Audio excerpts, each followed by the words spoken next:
ଆସନ୍ତା 2 ଦିନ ପର୍ଯ୍ୟନ୍ତ ରାଜ୍ୟରେ ରହିବ ଘନ କୁହୁଡ଼ି। ଉପକୂଳ ଓଡ଼ିଶା ସମେତ ଆଭ୍ୟନ୍ତରୀଣ ଓଡ଼ିଶାର ଅଧିକାଂଶ ଜିଲ୍ଲାରେ ଘନ କୁହୁଡ଼ିର ଆଶ୍ୱସ୍ତ ନେଇ ସତର୍କତା ଜାରି କରିଛି।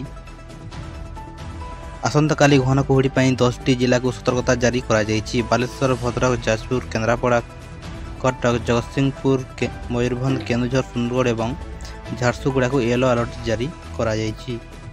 ସେହିଭଳି 4 ତାରିଖରେ ଘନ କୁହୁଡ଼ି ନେଇ 6ଟି ଜିଲ୍ଲାକୁ ଆଲର୍ଟ ଜାରି କରିଛି ପାଣିପାଗ ବିଭାଗ କେନ୍ଦ୍ର। ଏହିସବୁ ଜିଲ୍ଲାରେ ଦୃଶ୍ୟମାନ ଦୂରତା 50ରୁ 200 ମିଟର ମଧ୍ୟରେ ରହିବା। ବାକି ଓଡ଼ିଶାର କିଛି ସ୍ଥାନରେ ହାଲୁକା ଓ ମଧ୍ୟମ ଧରଣର କୁହୁଡ଼ି ଅନୁଭୂତ ହେବ ବୋଲି ପୂର୍ବାନୁମାନ କରିଛି ଆଞ୍ଚଳିକ ପାଣିପାଗ ବିଭାଗ କେନ୍ଦ୍ର। ବର୍ତ୍ତମାନ ବାୟୁମଣ୍ଡଳରେ ଜଳୀୟ ବାଷ୍ପର ପରିମାଣ ଅଧିକ ରହୁଥିବାରୁ ଏଭଳି ପରିସ୍ଥିତି ଦେଖାଯାଉଛି। ପାଣିପାଗ କେନ୍ଦ୍ରର ସତର୍କତା ପରେ ପୁଲିସ, ଡିଜି ଏବଂ ପରିବହନ ବିଭାଗକୁ ଚିଠି ଲେଖିଛନ୍ତି ଏସ୍ଆର୍ସି।